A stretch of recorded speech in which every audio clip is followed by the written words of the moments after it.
Pessoal, então boa tarde. Vamos começar então nossa aula do dia 1º de setembro, né, de 2020, terça-feira.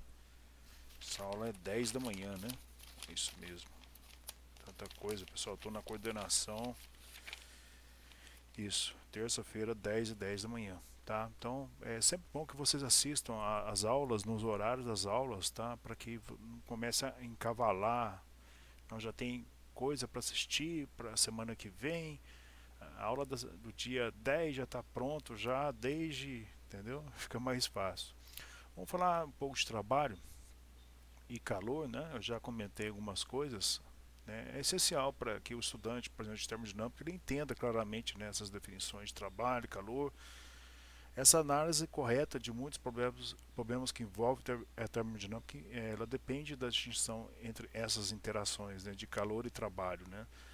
Então, trabalho e calor, né, são formas de transferência de energia, como eu falei lá quando eu defini sistema termodinâmico, que era o sistema fechado, ou volume de controle. Né? Então, são formas de transferência de energia de um sistema para outro, né, e por isso são importantes na análise de processo e sistemas termodinâmicos. Né?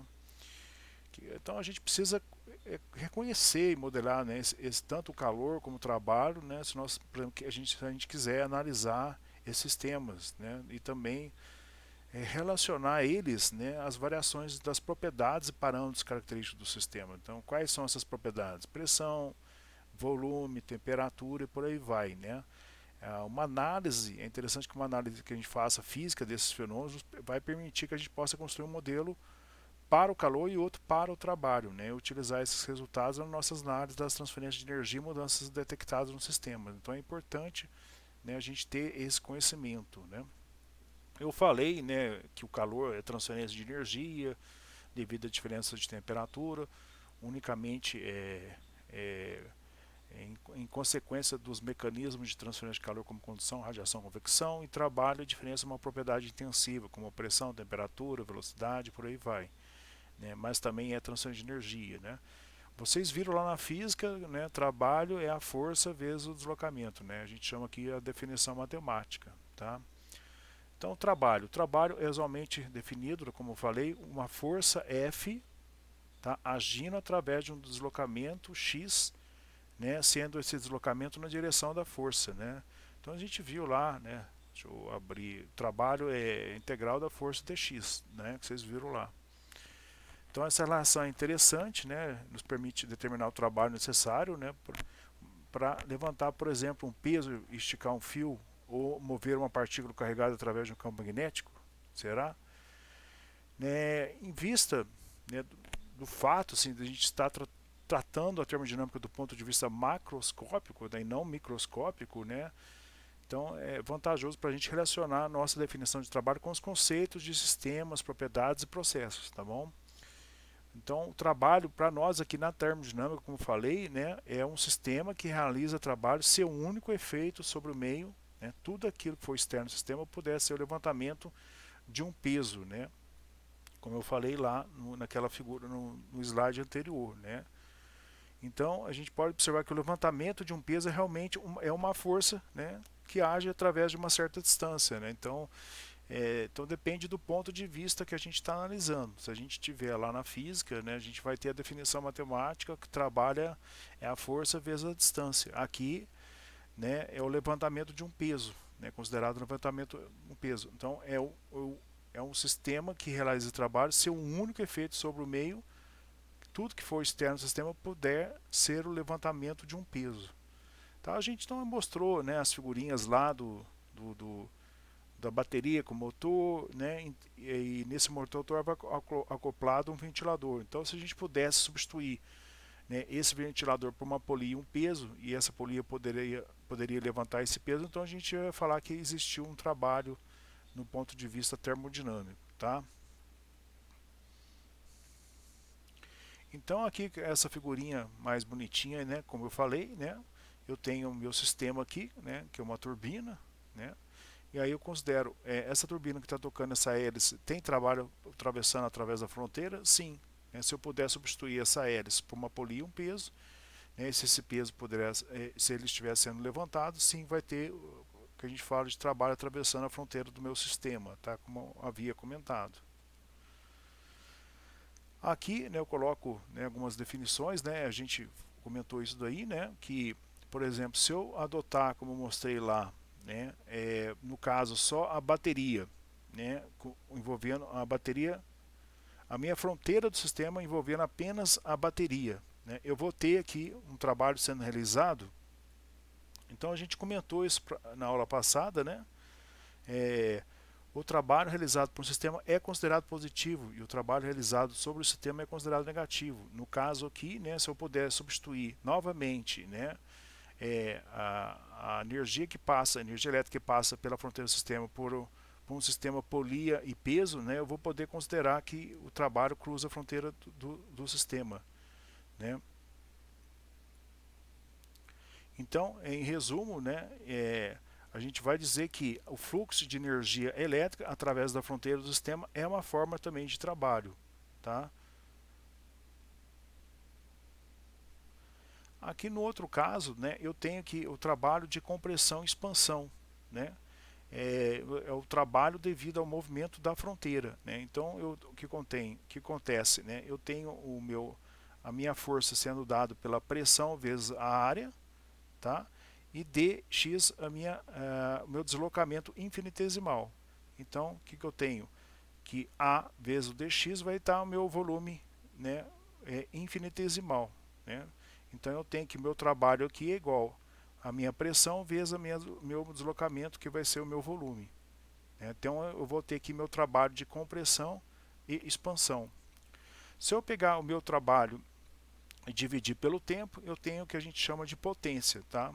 Então, no caso, eu tenho que o trabalho é dado no sistema internacional em Joule, dividido pelo tempo, eu tenho que a minha potência é dado no sistema internacional em watts.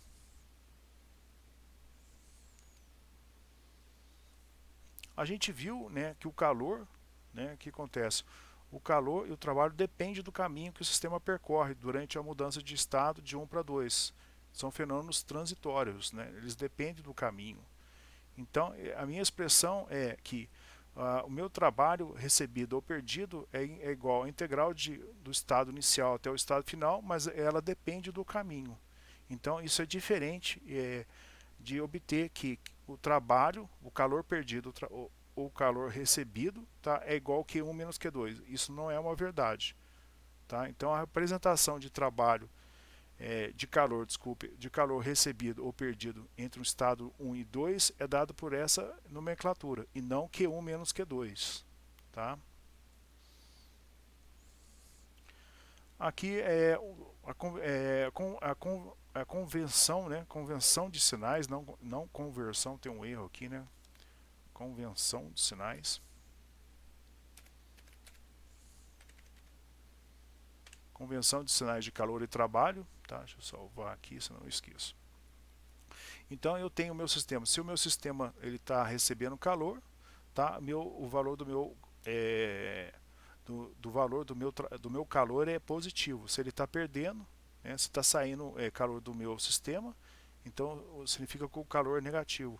A mesma forma, se o meu sistema está produzindo trabalho, o seu sinal é dado como positivo. Se ele está recebendo trabalho, né, o meu sinal é dado como negativo. Mas como funciona isso? Por exemplo, se eu tiver uma máquina, no caso, por exemplo, uma bomba que está recebendo, né, está precisando de trabalho para elevar o nível de pressão ou de energia de um certo fluido, então eu vou ter que saber que para fazer os cálculos na termodinâmica eu vou ter que entrar com um sinal negativo. Quando eu obtenho, né, das leis da termodinâmica, eu faço um cálculo, esse valor, esse sinal negativo vai sair automaticamente. Da mesma forma acontece para o calor. Tá? No caso aqui, quando que eu tenho o sistema perdendo calor? Por exemplo, o motor de um veículo de combustão interna. Então, pela carcaça do motor, né, meu sistema, que é o motor, está perdendo calor. Né? Isso vai caracterizar que o meu sistema ele não é ideal, ele tem as suas perdas. Desculpe, quanto que o meu sistema está recebendo calor? Por exemplo, no caso de uma caldeira, de um sistema de uma turbina a vapor. né, onde eu preciso mudar a água, a sua fase, transformar ela de líquido em vapor superaquecido. Então, no caso, meu sistema, que é a caldeira, né, o calor calculado por ela vai resultar, ou eu entro com sinal positivo, ou o cálculo vai sair automaticamente o que é positivo dos cálculos da termodinâmica.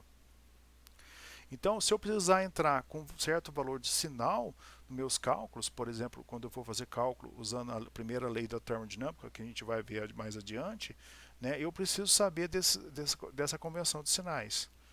Tá? Quando eu vou fazer um cálculo, repito, né, esses sinais vão sair automaticamente. Tá? Aqui novamente, né, eu pergunto, né, se existe trabalho ou calor atravessando a fronteira do sistema, né, eu substituindo aqui meu ventilador por uma polia e um peso, esse peso estiver sendo erguido, né, eu vou dizer que através da minha fronteira do sistema está sendo realizado o trabalho.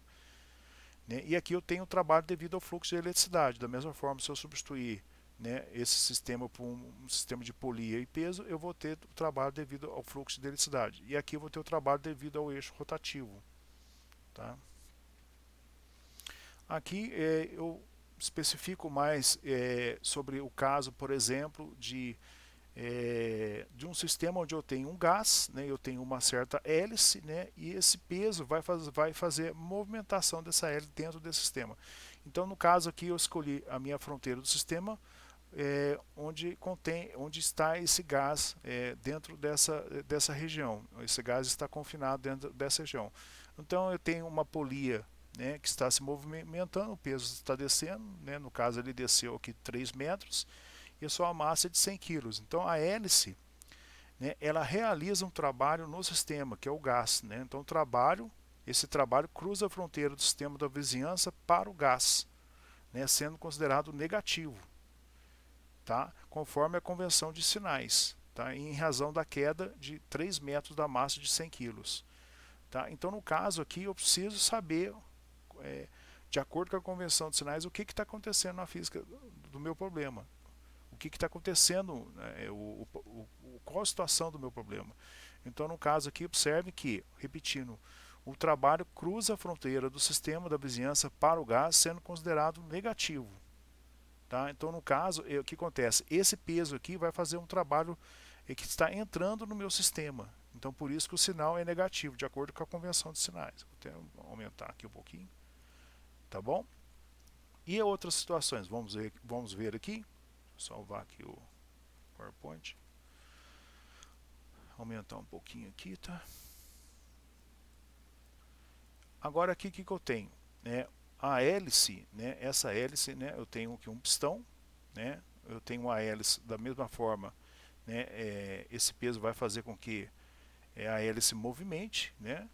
E aqui eu tenho a minha fronteira do sistema, né? Eu tenho um cilindro, um pistão com certo peso, né? Aqui dentro eu tenho o gás confinado, né? E esse peso vai descer 3 metros. Então, como é que a gente vai analisar aqui se tem trabalho ou calor? Então, a hélice, ela realiza um trabalho no sistema, o gás, tá? Então, o trabalho cruza a fronteira do sistema da vizinhança para o gás, sendo considerado negativo conforme a convenção de sinais, tá? Vou tirar aqui esse sinalzinho que ficou meio estranho aqui, né?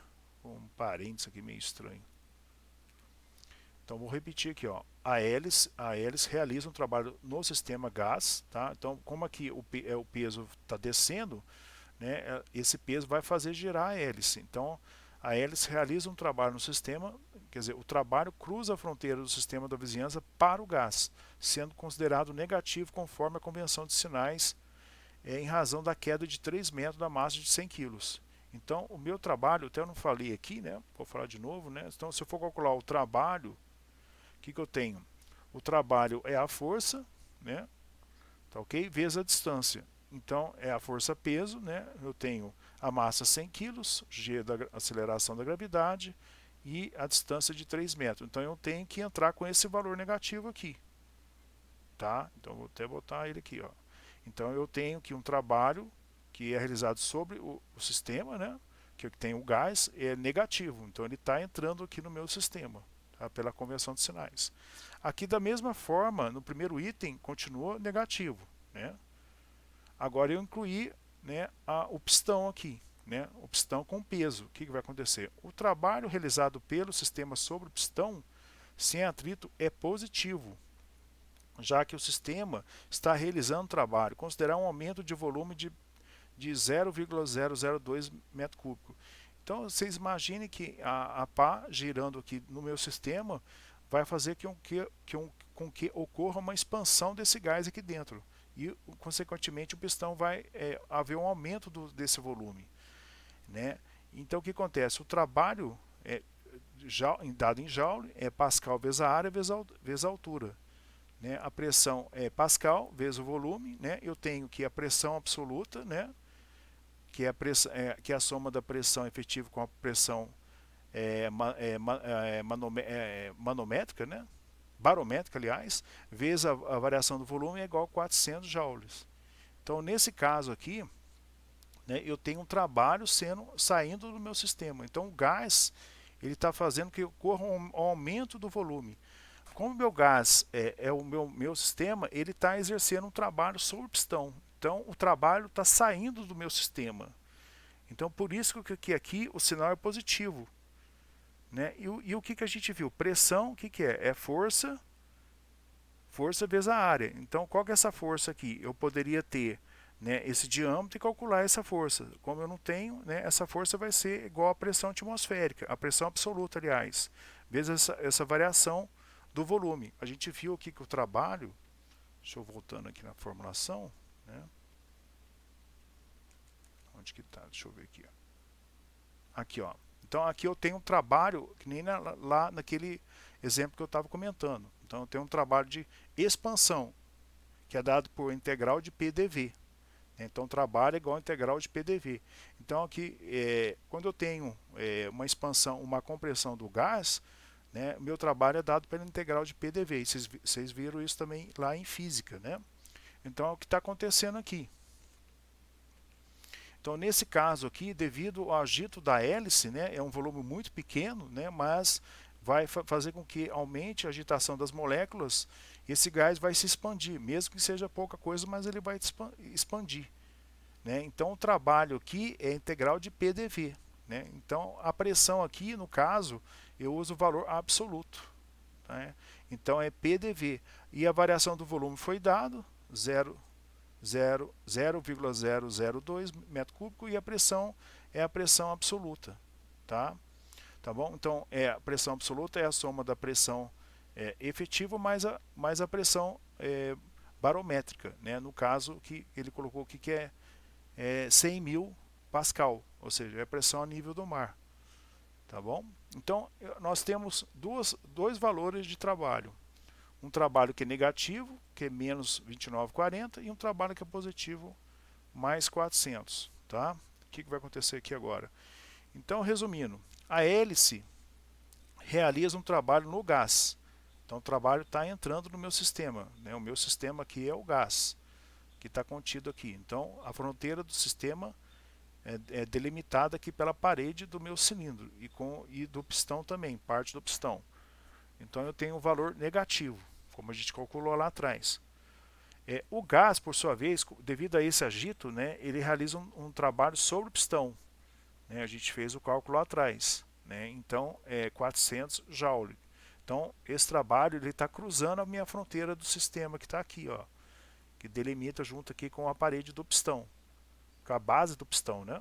Então, o trabalho líquido realizado, portanto, é a soma desses dois. É menos 2.940 mais 400. Total é menos 2.540 joule.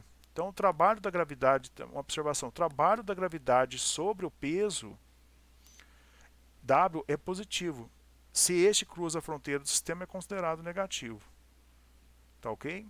Então, essa é a análise que a gente tem que saber, considerando a convenção de sinais para poder calcular o trabalho líquido resultante. E também vai depender, é claro, de onde nós escolhemos a nossa fronteira do sistema.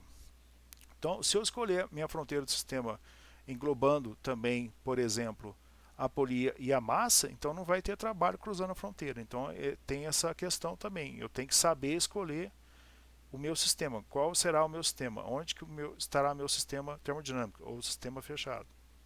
tá bom?